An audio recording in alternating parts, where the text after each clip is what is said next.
안녕하십니까. 베드로전서 강의를 맡은 한병규 목사입니다. 잠깐 기도하고 강의를 시작하도록 하겠습니다. 사랑의 하나님, 참 감사합니다. 귀한 날 허락하여 주셔서 함께 베드로전서 강의를 통하여 우리가 하나님의 말씀을 함께 나누기 원합니다. 베드로전서를 통해 하나님께서 우리에게 어떠한 이야기를 하고자 하시는지, 이 성경을 통해 우리는 어떠한 하나님을 발견할 수 있을지 알아가는 귀한 시간 될 수 있도록 하나님 인도하여 주시고 보호하여 주시옵소서. 그렇게 일하실 주님을 기대하오며 사랑이 많으신 예수님의 이름으로 기도드립니다. 아멘. 이번에 함께 볼 강의는 베드로전서입니다. 베드로전서는 공동서신 안에 속해져 있는 챕터이죠. 공동서신은 이렇게 기록이 되어 있어요. 요한 1서, 2서, 3서, 야고보서, 베드로 전후서, 이러한 서신을 공동서신이라고 합니다. 신약 전체를 본다면 사복음서, 바울 서신과 공동서신으로 구분된다고 이야기해도 과장은 아닐 것입니다. 우리는 바울 서신은 익숙하지만 공동서신은 조금 어색한 경향이 있습니다. 그 내용에 있어서도 바울 서신에 훨씬 더 익숙한 모습이 우리의 모습이기도 해요. 바울 서신은 크게 한 가지로 요약이 되죠. 이신칭의의 복음입니다. 예수 그리스도를 믿는 믿음으로 의롭게 됨을 얻었다. 이것이 바울 서신에 강력하게 나타난 복음입니다. 그런데 많은 분들이 공동서신을 읽으면서 바울 서신과는 조금 다른 복음의 색깔을 느끼게 됩니다. 공동서신은 전반적으로 행함에 대한 이야기가 많이 기록되어 있기 때문이에요. 신앙생활하면서 믿음과 행함만큼 헷갈리는 것 또한 없습니다. 우리가 믿음으로 구원을 받고 믿음으로 의롭게 되었는데 우리의 삶 속에서 변화되지 않는 모습을 보면 우리는 참으로 실망합니다. 진짜 변화되지 않는데, 삶이 바뀌지 않는데 정말 내가 천국 백성이 된 것이 맞는가라는 생각이 들기도 해요. 공동서신의 야고보서를 보니까 복음을 이야기하면서 행함을 또한 이야기합니다. 베드로 전후서는 양심과 성품에 대한 이야기를 하고 있어요. 요한 1서, 2서, 3서는 생명, 행함과 진실함으로 나아가야 된다라고 이야기를 하고 있습니다. 믿음과 행함의 균형에 대해서 이야기할 때 바울 서신과 공동 서신의 균형을 이야기해요. 초대교회에는 바울보다 요한이나 베드로나 야고보가 어떻게 보면 더 존경받는 사도였습니다. 왜냐하면 이분들은 다 예수님의 제자였기 때문이에요.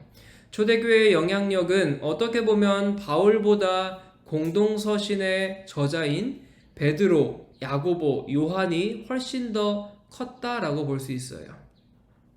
오늘날 우리는 바울이 신약 성경을 많이 썼기 때문에 초대교회에서 바울의 영향력이 가장 크지 않았나 단순하게 생각하기도 합니다. 그런데 사도 바울은 스스로 많은 부분을 입증해야 될 처지에 있었습니다. 그와 반면에 베드로와 야고보와 요한은 자연스럽게 이미 초대교회를 이끌어가고 있는 지도자들이었어요.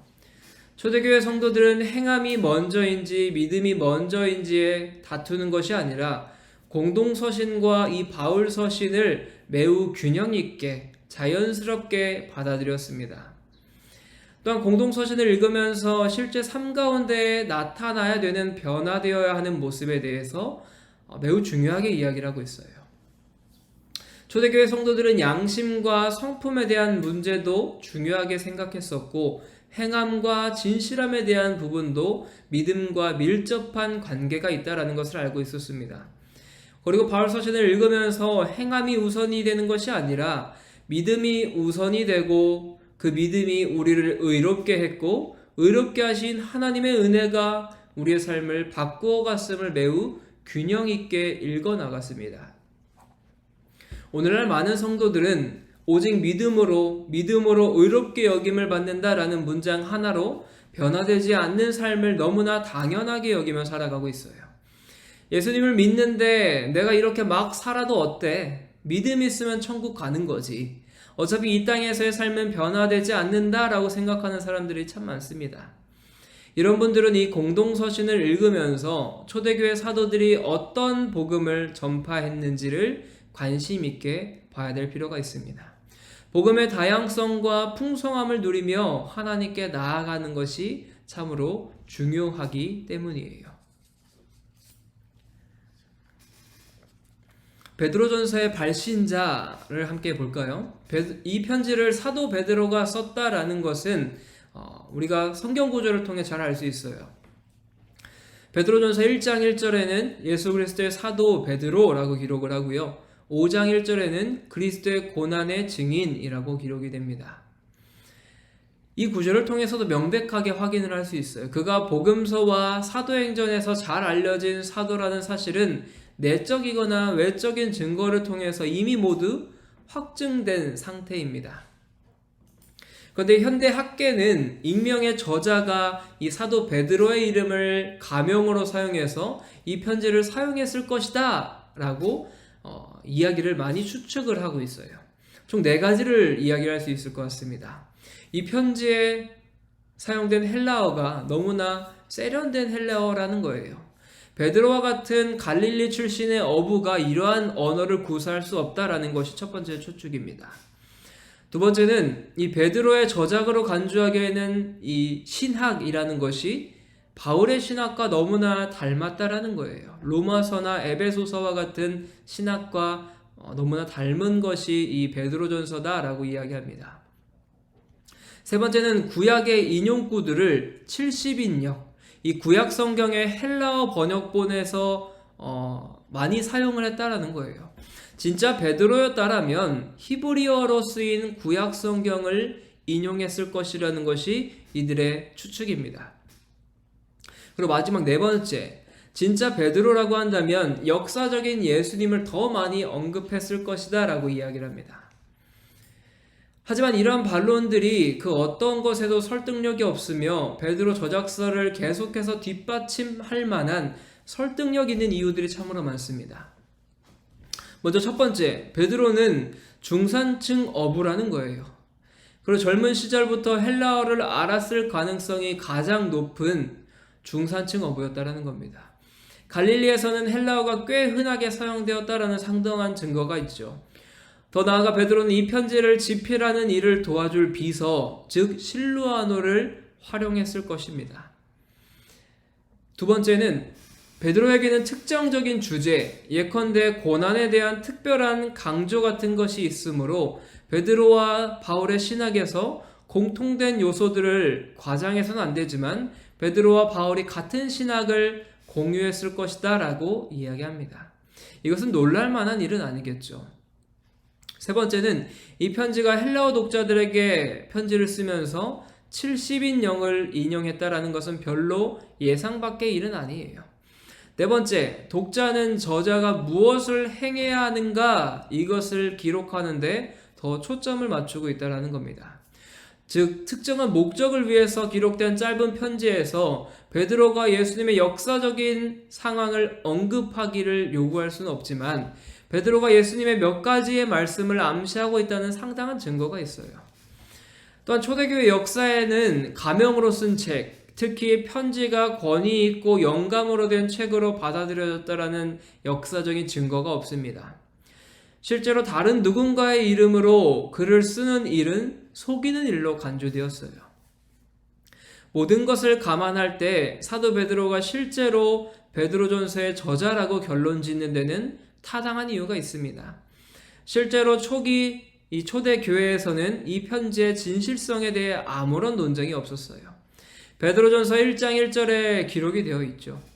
베드로는 예수님을 따라다니는 초반부에는 늘 덤벙덤벙한 삶을 살아왔습니다. 예수님께서 원하시는 그 모습에까지 성장하지 못했던 게 베드로의 모습이었어요. 초대교회 당시에는 교회를 든든하게 세우고 지켰던 하나님의 사람, 이 사람이 바로 베드로가 된 것이죠. 하나님의 사도였던 사람이 바로 베드로였던 거예요. 그렇다면 이 베드로 이 전서를 받고 있는 수신자들은 어떤 사람들인가? 먼저 시대적인 배경을 보면 베드로전서가 쓰였던 시기에 맞물리는 시기는 로마의 대화재 사건, AD 64년의 사건이에요. 당시에 로마에 큰 불이 났었는데 당시 로마의 황제인 네로 황제는 이 책임을 기독교인들에게 물으면서 대규모 기독교 박해를 시작합니다. 엄청난 박해 가운데 수많은 사람들이 순교를 했어요. 이 상황 가운데 예수님을 믿었던 자들이 베드로전서를 처음 읽는 독자들입니다. 근데 그 독자들이 누구냐? 1장 1절에서 이렇게 기록해요. 예수 그리스도의 사도 베드로는 본도, 갈라디아, 갑바도기아, 아시아, 비두니아에 흩어진 나그네라고 기록합니다. 1장 1절에서 이야기하는 것처럼 흩어진 성도들이 수신자들입니다. 특정 교회가 아닌 예수 그리스도를 믿는다는 이유로 각 처에서 흩어져 핍박받고 있는 그리스도인들, 이 사람들이 베드로전서의 첫 번째 독자들입니다. 1장 1절에서 언급된 도시들은 아나톨리아 반도라는 이 지역 안에 있어요. 지금의 터키 지역입니다.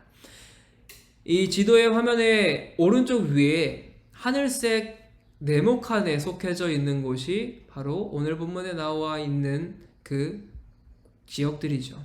본도, 아시아, 갈라디아, 갑바도기아, 이런 지역들입니다. 당시에 이 아나톨리아 지방에 있던 이곳들은 지역마다 빈부격차가 심했습니다. 로마의 행정력 아래 있었던 곳이고요. 또한 헬라 문명이 널리 퍼진 곳이에요. 이런 상황 속에서 끝없이 고난 가운데 처해 있던 자들이 1세기의 그리스도인들입니다. 이들에게 베드로전서의 편지를 사도 베드로가 작성을 해서 보내게 된 것이죠.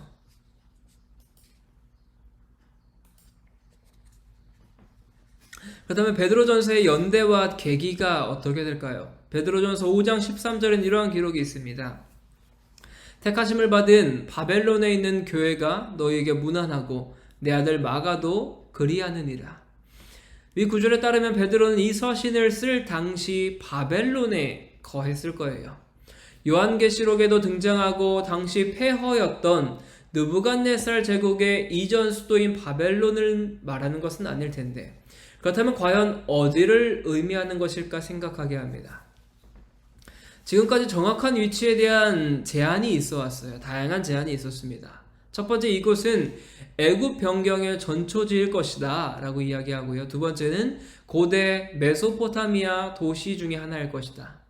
세 번째는 이곳은 로마일 것이다 라고 이야기합니다. 그런데 신약의 다른 곳에서 골로새서와 빌레몬서를 보니까 마가가 로마와 함께 있었다라는 힌트를 얻을 수가 있습니다. 골로새서 4장 10절 이렇게 기록합니다. 나와 함께 갇힌 아리스다고와 바나바의 생질 마가와. 빌레몬서 1장 24절은요.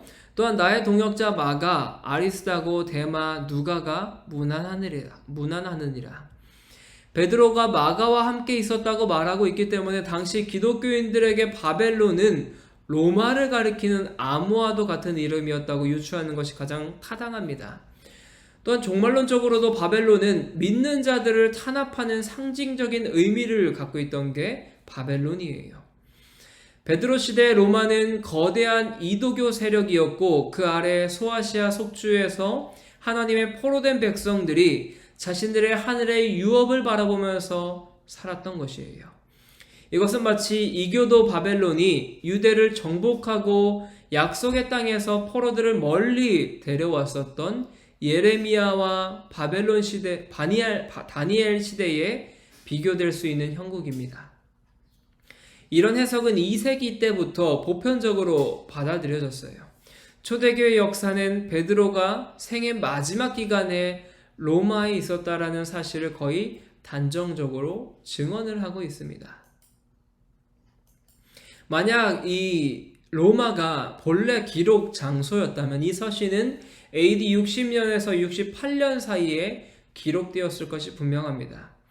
그 시기의 첫 번째 경계는 베드로가 에베소서와 골로새서에 친숙하다는 점에서 정해진 것이고, 두 번째는 베드로가 늦어도 AD 68년에는 로마에서 십자가에 거꾸로 달려 순교했을 것이라는 전승에 따른 것이에요. 편지 서두와 구약의 잦은 인용구와 언급이 유대인 성도들을 수신자로 삼고 있음을 함의하고 있습니다. 그러나 편지에는 독자들이 대부분이 이도교 배경을 지녔을 것으로 추론할 수 있는 더 강력한 암시들이 있습니다. 예를 들어서 베드로전서 1장 18절에는 너희 조상이 물려준 헛된 행실이라는 표현이 있습니다. 유대인들에게는 그리 적절해 보이지 않는 표현이기도 해요. 또한 이뿐만이 아니라 베드로전서 4장 3절에서 열거된 죄악은 유대인들보다는 이교도 이방인들의 삶에 대한 전형적인 묘사이기도 합니다. 성도들이 흩어진 나그네로 불리는 이유는 그들이 자발적으로 또는 강제로 소아시아, 이 오늘날의 터키 지역을 식민지화하는 데 조력했기 때문일 수도 있습니다. 그러나 그런 경우가 아니더라도 독자들이 흩어진 나그네 처지라는 언급은 과거 유대인들의 포로기 생활과 바벨론 포로 이후 그 결과로 인한 흩어짐을 반영하고 있는 것입니다. 편지 수신자들은 나그네로 대함으로 그들의 구체적인 상황이 어떠했든지 간에 베드로는 유대인과 이방인 그리스도인들을 포로된 또는 추방된 이스라엘, 참 이스라엘에 대한 성취로 여겨야 한다라는 사실을 보여주고 있는 거예요. 이것은 그리스도 안에서 그리스도와 연합되는 가운데 지속적으로 이어지는 현상인 것입니다. 베드로는 또한 독자들에게 세상 다른 곳에 있는 다른 교회들, 또한 이와 마찬가지로 포로된 상태에 있음을 상기시켜주고 있어요. 그래서 독자들은 그들의 믿음으로 인해 박해와 고난을 당하고 있습니다. 그러나 편지에서 그 어떠한 것도 공식적으로 박해를 암시하고 있지는 않습니다. 또한 기록 연대가 60년대보다 늦은 시기여야 할 것을 요구하고 있지 않아요. 이들이 받은 고난은 1세기 당시에 그리스도인들에게는 보편적인 경험이었고 여기에는 모욕과 행실에 대한 거짓 비방도 포함이 됩니다. 매맞는 것과 사회적인 배척, 산발적인 집단 폭력, 지역적인 군사행동 등 이것들도 다 포함될 수 있는 거예요. 그러나 이 서신은 소아시아의 로마 속주 6곳에 흩어진 그리스도인들을 대상으로 쓰였으며 각 교회와 개인들은 각자 다른 지역에서 다른 수준의 처우 또는 적대를 경험하고 있었는지도 모릅니다. 이 편지의 목적은 독자들이 시험과 박해 가운데서도 견고하게 서기 위해서 이 베드로전서를 기록을 하고 있습니다. 그렇다면 베드로전서의 상황과 목적이 어땠을까요? 소아시아 북부 전역에 흩어져 있는 나그네라는 호칭이 역사적인 상황을 반영하고 있다면 성도가 하늘에 있는 본향에 이를 때까지 이 땅에서 나그네로 살아가는 이 상황을 비유적으로 표현한 것은 아닙니다. 최근 이 지역으로 이주한 그리스도인들은 새로운 사회적인 환경에서도 이 사도의 가르침이 필요했던 것이죠. 베드로가 이 편지를 쓴 직접적인 목적은 분명해요. 이 편지는 기독교 성도들의 믿음과 인내가 도전받는 어려운 상황 속에서도 신앙을 굳건히 지키려는 사도적인 권면이 있습니다. 이러한 어려운 상황이 소아시아 북부 전역에 만연했던 것으로 보입니다. 베드로는 독자들로 하여금 하나님의 위대한 언약 백성의 일원이 된 자신들의 정체성을 깨달을 수 있도록 이 편지를 작성하고 있는 거예요. 이를 통해 고대 이스라엘 백성과 당시 로마 제국 전역에 퍼져 있던 성도들이 연결되어 있는 겁니다. 더 나아가서 베드로는 그들이 그리스도인으로서 사회적인 비방과 배척의 대상이 된 이유를 설명하기 시작합니다. 고난받고 있다고 해서 그리스도를 따르는 행위가 잘못되었다라고 생각해서는 안 됩니다. 오히려 믿음으로 인해 당하는 고난은 그리스도 안에 있는 그들의 정체성을 확증시켜 줍니다. 예수님을 본받으며 살고자 할 때 마주하는 적대적인 반응에 놀라지 말아야 된다라는 거예요. 예수님께서도 동일한 대접을 받았기 때문입니다. 그리고 베드로는 어려운 사회적인 상황에 처한 독자들의 어떻게 하면 신실한 그리스도인으로 살아갈 수 있을지를 가르쳐주고 있어요. 그 독자들은 고난을 그들의 일부로 받아들이고 그들을 모욕하고 배척하는 자들을 축복함으로써 복음을 호소력 있게 증언해야 되는 것이 그리스도인들의 모습이어야 된다는 겁니다. 그렇다면 베드로전서의 문예적인 특성은 어떻게 되는지 한번 볼까요? 베드로전서의 문예적인 형식은 서신서입니다. 당시 1세기 서간문의 표준 양식을 일반적으로 따르고 있고요. 베드로전서의 편지의 보편적인 형태로 구성되어 있습니다. 인사, 감사, 기도, 그리고 본문, 그리고 도덕적인 권면, 그리고 맺은 말이란 이 표준적인 요소들과 더불어 신학적 주장과 실제적인 적용 또는 시적인 찬미 사이를 왕복하는 움직임의 패턴들이 있어요. 이 책은 성도들이 그리스도 안에서 가진 부유함과 적대적인 주변 문화 속에서 살아가는 이 암묵적인 상황 속에서 성도들이 짊어져야 할 의무라는 이 양극단 사이에서 유동적으로 움직이면서 이야기를 합니다. 베드로전서의 어조는 활기가 있고 또한 표현 면에서는 기쁨이 넘치는 표현을 사용합니다. 사실상 모든 문맥에 생생한 이미지와 노련한 비유적인 언어가 사용되었습니다. 그렇다면 베드로전서의 주제와 신학을 한번 살펴볼까요? 두 가지의 주요한 주제가 있습니다. 베드로는 독자들이 예수 그리스도를 바르게 믿기를 원하며 특히 예수님의 죽음과 부활과 승천이 무엇을 성취했는지에 관해서 올바른 믿음을 갖기를 원하고 있습니다.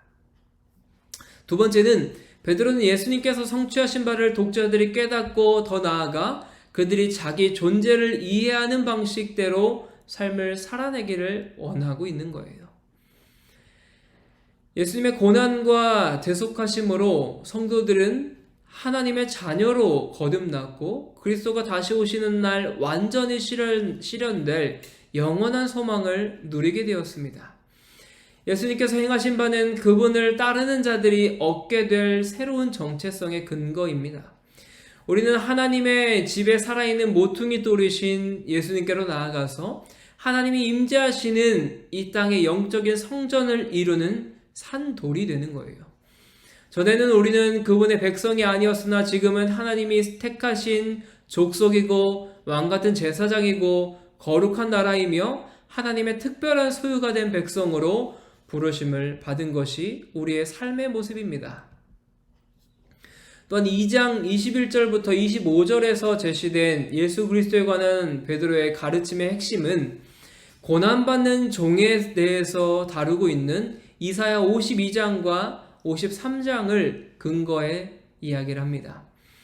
예수님께서는 십자가의 고난을 통해서 대속을 이루셨으며 하늘에 올사 모든 권세를 취하시고 승리하신 구원자이십니다.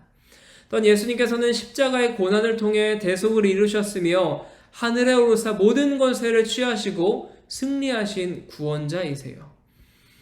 예수님께서는 아버지의 구원 계획을 성취하기 위해 기꺼이 고난당하시고 조롱받으셨어요. 하나님의 뜻을 따른 그분의 값비싼 순종은 모욕과 조롱 등 여러 형태의 신앙의 역경을 만날 때마다 그리스도인들이 따라야 할 모범이 되어주십니다. 예수님을 본받아야 할 그리스도인들은 악을 범하기보다는 고난을 당하는 편을 택해야 되겠죠. 예수님의 고난은 그분의 이야기의 끝이 아닌 우리의 이야기의 시작이기도 합니다.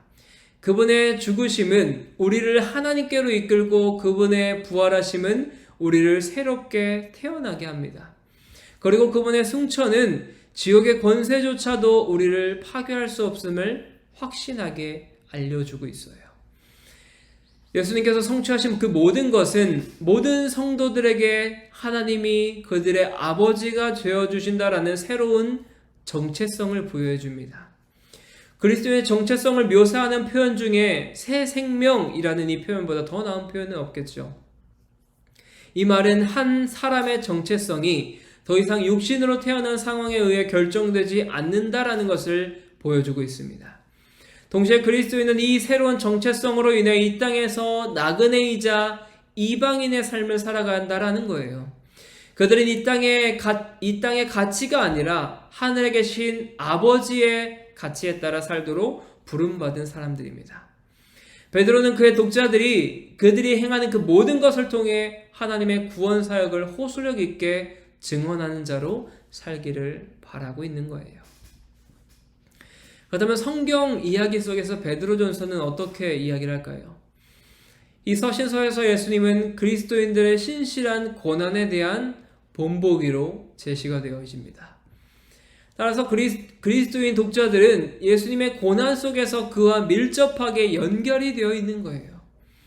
특히 예수님의 고난은 그들을 위한 대속적인 형벌로서의 희생이었고, 그로 인해 그들을 낫게 하셨다라는 측면에서 더욱더 큰 고난이었습니다.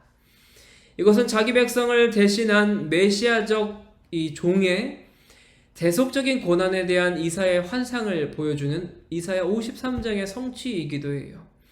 그로 인해 그들의 죄값이 지불되었기 때문에 예수님의 죽음이 곧 자기 백성들을 하나님께로 돌아오게 하는 원동력이 되었습니다.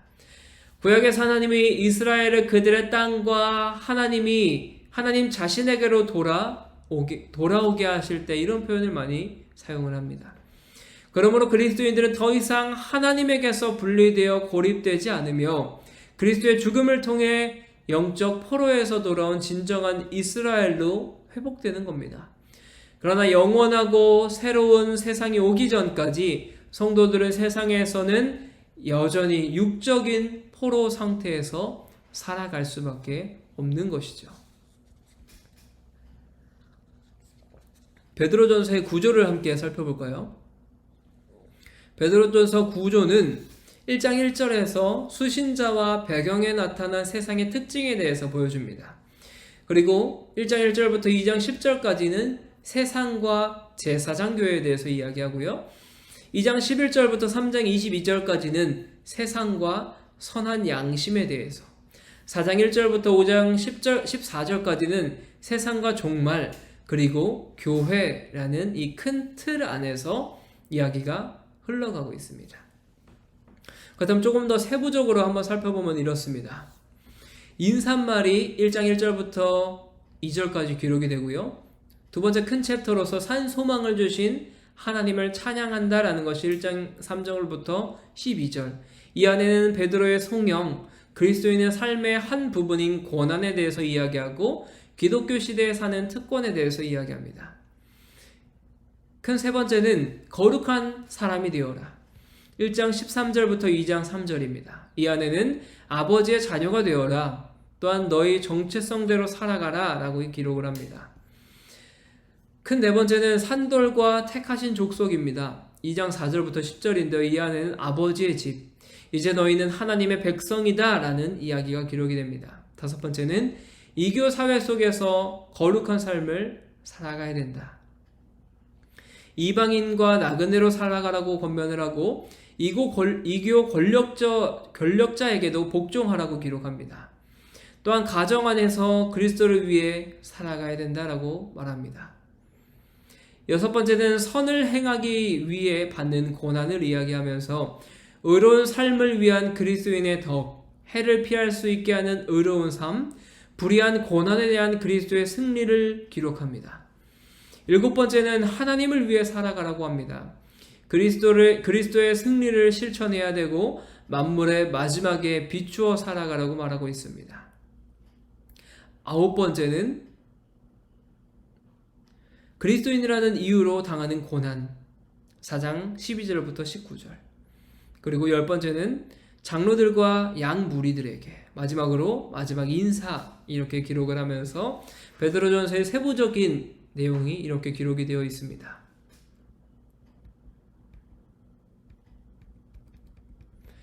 네, 그 다음에 이제 결론을 보면요. 결론은 교회, 세상 속의 제사장 공동체라는 큰 틀 안에서 이야기를 펼쳐나갑니다. 흥미로운 점은 이 세상을 지나가는 교회의 사명과 그 방식이에요.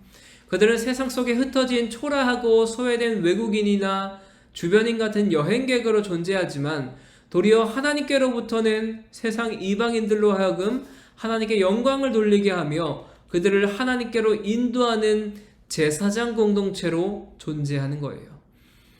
이것이 세상 속에 존재하는 교회의 사명입니다. 그들은 정처 없는 나그네처럼 피한 세계만 바라보며 세상을 지나가는 존재가 아니에요. 옛 이스라엘처럼 명확한 사명을 부여받았습니다. 베드로전서는 그리스도를 소개함에 있어서 그를 정확히 대제사장으로 부르지 않지만 세상 속에서 의인으로서 악인을 대신하신 고난을 받으며 또한 그들을 하나님 앞으로 인도하시는 분으로 소개함으로써 충분히 그가 대제사장이며 또한 교회는 그를 따라가는 세상 속의 제사장 공동체임을 강력하게 이야기합니다. 저와 여러분들은 모두 제사장으로 부름받았습니다. 우리는 이 세상을 걸어가고 있는 긴 여행을 하고 있는 여행객들이에요. 이 세상을 걸어갈 때 어색한 일이 많고 불편한 일이 많고 눈물 흘릴 일이 참 많습니다. 하지만 잠시 체류하는 외국인이기 때문에 이 세상을 마음에 두지 않고 우리는 본향을 바라보며 하나님 앞에 한 걸음 한 걸음씩 나아가는 사람들입니다. 믿음을 가지고 있는 이 세상 죽음을 맞이하는 그 순간까지, 본향에 입성하는 그 순간까지 낯설고 어색할 수밖에 없습니다. 그래서 베드로전서 4장에 보면 이상히 여기지 말아야 된다라고 말하고 있어요. 하지만 이 길을 우리가 만들어 가야 되는 길이 아닙니다. 우리보다 앞서 걸어가신 예수 그리스도께서 우리 앞에 계시기 때문입니다. 베드로전서 2장 21절 말씀 이렇게 기록합니다. 이를 위하여 너희가 부르심을 받았으니 그리스도도 너희를 위하여 고난을 받으사 너희에게 본을 끼쳐 그 자취를 따라오게 하셨느니라. 그리스도의 자취를 따라가는 것이 신앙생활입니다. 이것이 십자가의 길이에요. 우리가 만들고 우리가 창조하는 것이 아니라 예수님이 미리 가신 그 발자국을 보고 한 걸음 한 걸음 내디디며 나아가면 되는 겁니다. 그 순간 우리에게 선한 양심이 나타날 것입니다. 주님께서 인도하시는 그 믿음의 길을 함께 걸어가는 저와 여러분이 되기를 간절히 소망합니다. 오늘 강의는 여기까지 마치도록 하겠고요. 제가 기도하고 마무리하겠습니다. 사랑의 하나님, 참 감사합니다. 오늘 베드로전서 강의를 통하여 하나님께서 우리를 제사장 공동체로 불러주심에 참으로 감사합니다. 우리가 이방인으로 나그네로서 이 땅 가운데 살아갈 때 우리가 무엇을 바라보며 살아가야 될지를 알게 해주셔서 감사합니다. 오직 세상에 우리의 눈을 바라보며 살아가는 것이 아니라 하나님 나라를 바라보며 살아가는 삶 될 수 있도록 하나님 인도하여 주시옵소서. 예수님께서 미리 가신 그 발자국을 보고 한 걸음 한 걸음 내디디며 살아가는 우리의 인생 될 수 있도록 주님 은혜 더하여 주시옵소서. 그렇게 일하실 주님을 기대하며 사랑이 많으신 예수님의 이름으로 기도드립니다. 아멘. 강의 들어주셔서 감사합니다. 수고 많으셨습니다. 감사합니다.